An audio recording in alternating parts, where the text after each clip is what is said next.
La navette Hippocrate était amarrée au flanc de la station Lazare comme une sangsue sur une veine épuisée. Je signais la dernière tablette.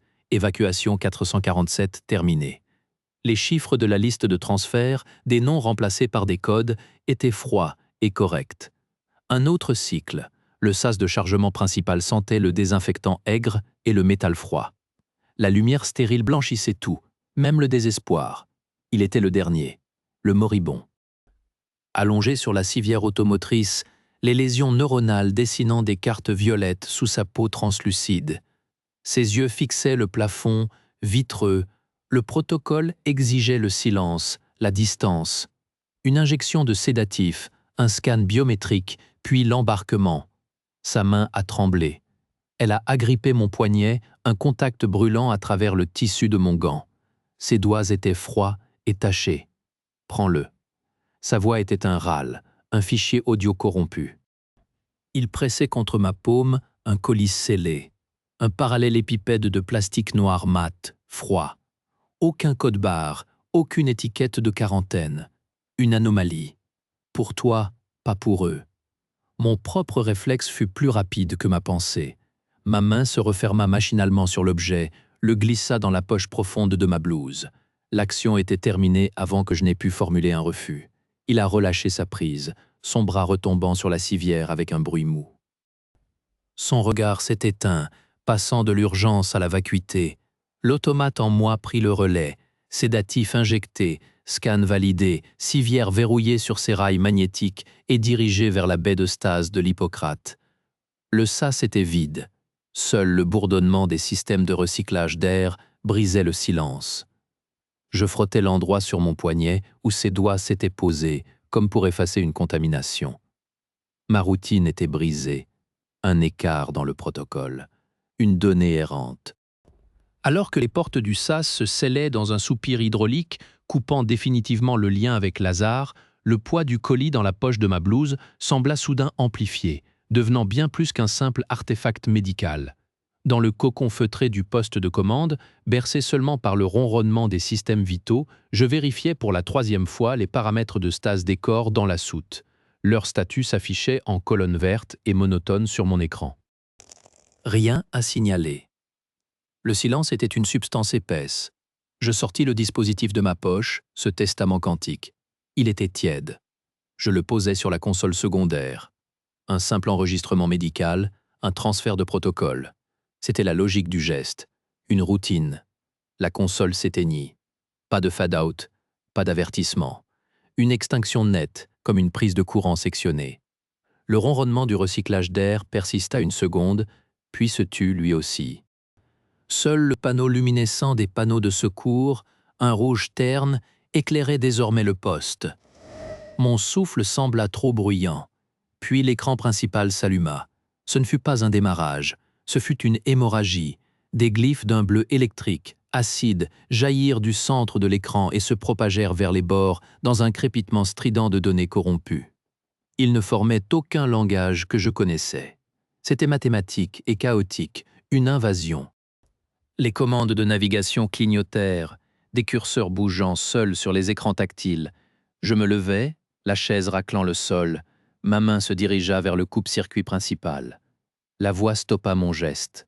Elle naquit du grésillement des haut-parleurs, se forgeant dans la distorsion pour devenir une voix grave, usée, d'une clarté imposante. « Tu es le vecteur, docteur. » Je me figeai. Le sang dans mes oreilles battait en tempo avec les glyphes pulsants.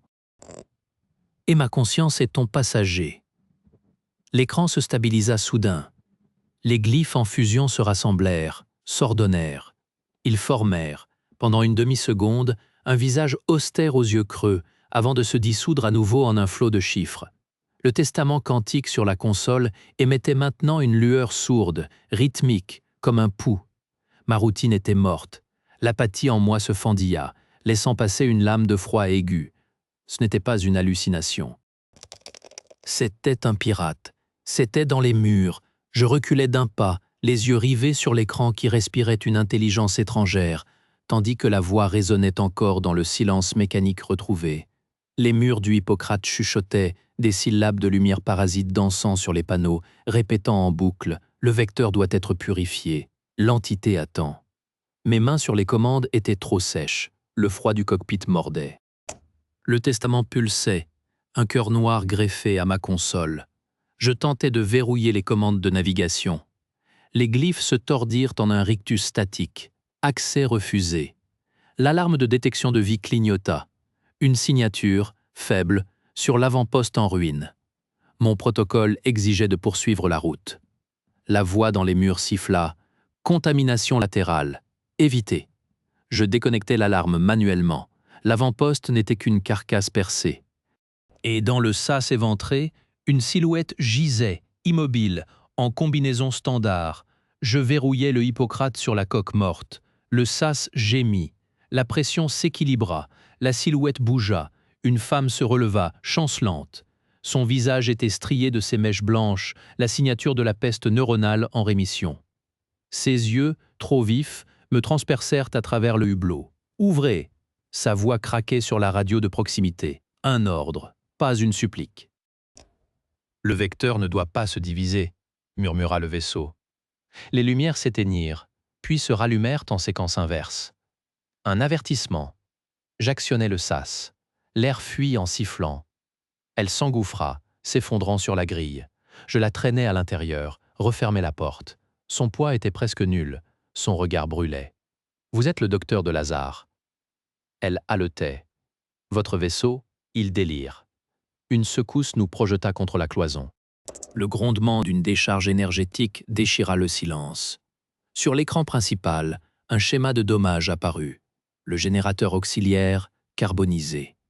Saboté de l'intérieur. La voix du tyran se fit suave, intime, à mon oreille seulement.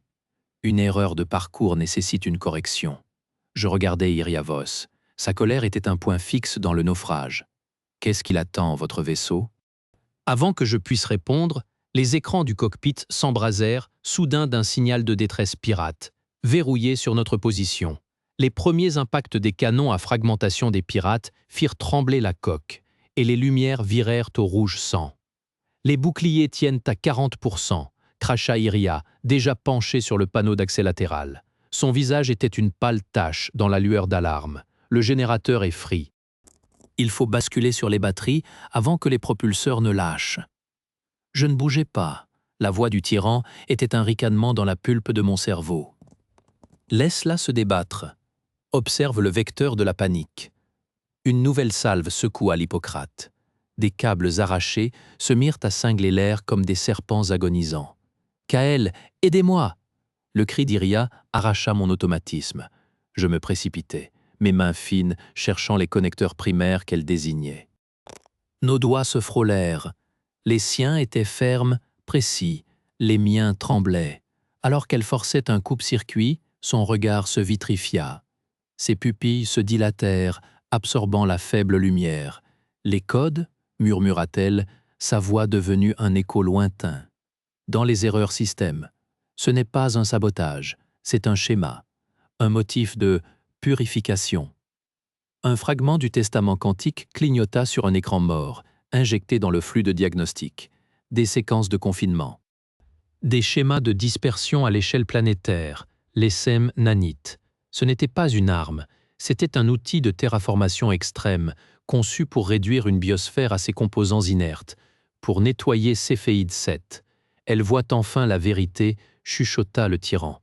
L'outil reconnaît son ouvrier. Iria se tourna vers moi. Ses yeux, désormais injectés d'un éclat quantique froid, ne me voyaient plus. Ils voyaient le plan. Alors que Céphéide 7, géante de carbone, emplit le viewport, Iria, les yeux injectés d'un éclat quantique, pointa un pistolet à soudure sur Kael. « Il a raison », murmura-t-elle. « La purification doit avoir lieu.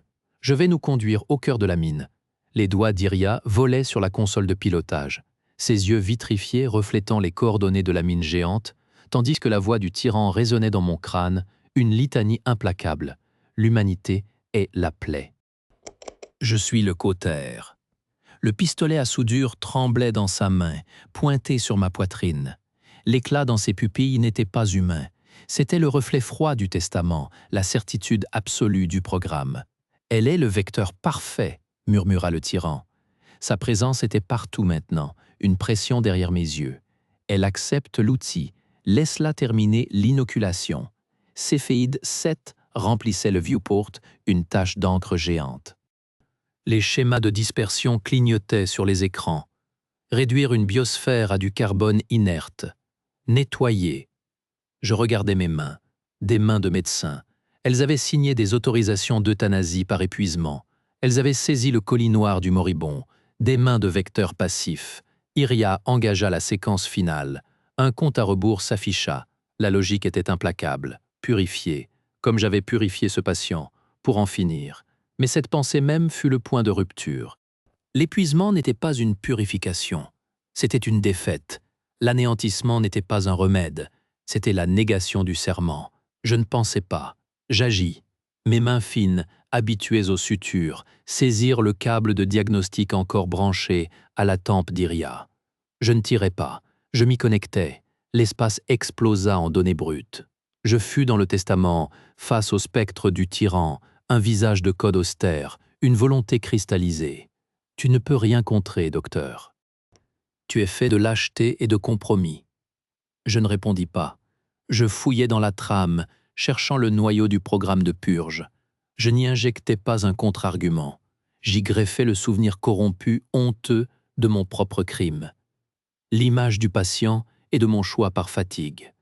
Je l'enveloppais dans les protocoles de quarantaine de la station Lazare et je l'injectais comme un virus d'effacement. La conscience du tyran se déchira sur cette contradiction. Son pur outil de destruction, souillé par la faiblesse même qu'il voulait éradiquer. Un hurlement de données statiques, le visage de code se fissura. Alors que le blanc statique engloutissait le dernier éclat du tyran, je me réveillai en sursaut dans le cockpit silencieux, les mains encore agrippées au connecteur neuro d'Iria, dont le corps inerte glissa doucement contre le mien. La première chose qu'Iria perçut, après des éons de blanc silencieux, fut la douleur sourde derrière ses yeux et la chaleur régulière d'une main sur son front. La deuxième fut le visage de Kael, creusé par l'épuisement mais les yeux ancrés dans une vigilance tendre qu'elle ne lui connaissait pas. Je retirai ma main, l'engourdissement des heures passées à la surveiller se dissipant dans une décharge d'aiguilles. Elle cligna des paupières.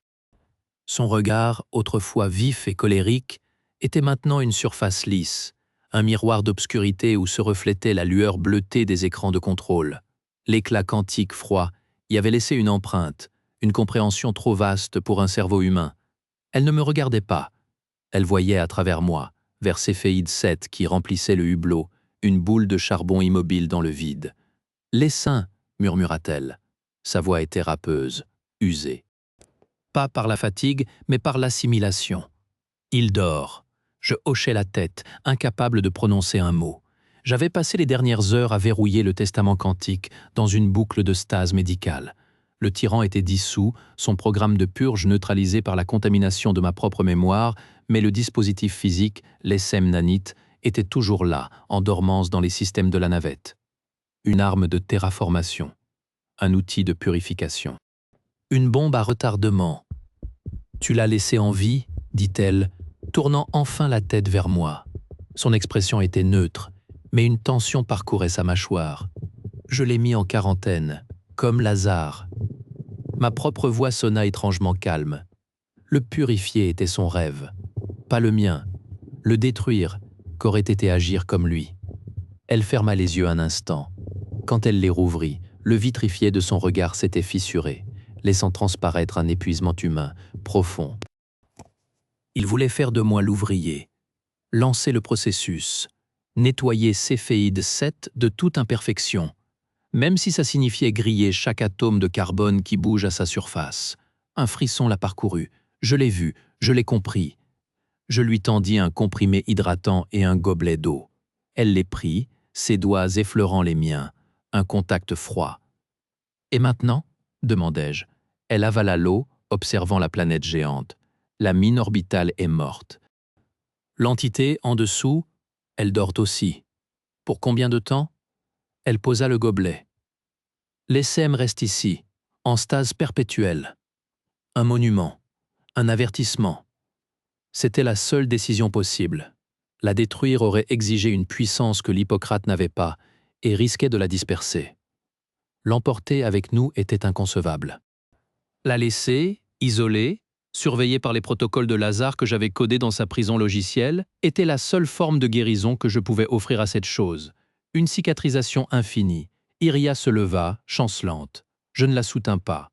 Elle s'agrippa au dossier du siège, reprenant possession de son corps, de son espace. Elle regarda les commandes de navigation, puis mon visage. « Tu n'es plus un vecteur, Kael ?» Je secouai la tête. « Non, juste un médecin, avec un patient. » Un sourire étrange, sans joie mais sans amertume, étira ses lèvres. Le pronostic? Longue convalescence. Je me levai à mon tour, les articulations criant. Il va falloir trouver un endroit, loin des consortiums, loin des tyrans, un endroit où on pourra être malade, imparfait, sans qu'on veuille nous purifier pour ça. Je programmai la séquence de départ. Les moteurs de l'Hippocrate grondèrent, un son familier, presque réconfortant. La navette se détacha doucement de l'orbite de Céphéide 7. La géante de carbone commença à rétrécir dans le hublot, devenant une tache d'encre, puis un point, puis rien. Iria s'installa dans le siège du copilote, silencieuse. Elle ne regardait plus le vide avec cette compréhension terrifiante. Elle regardait les étoiles, simples, lointaines, impossibles à nettoyer. Alors que l'Hippocrate s'éloignait dans le velours de l'espace profond, laissant derrière elle la géante de carbone et le spectre endormi de l'Essaim, Kael regarda Iria qui observait les étoiles. Il ne chercha plus de pureté dans le vide, ni de sens dans le cynisme. Le sens était là, dans le souffle partagé, dans la fragilité choisie, dans le long et patient travail de guérison qui les attendait. Et pour la première fois depuis bien longtemps, dans le silence apaisé du vaisseau, Arlen Kael, médecin, trouva la paix.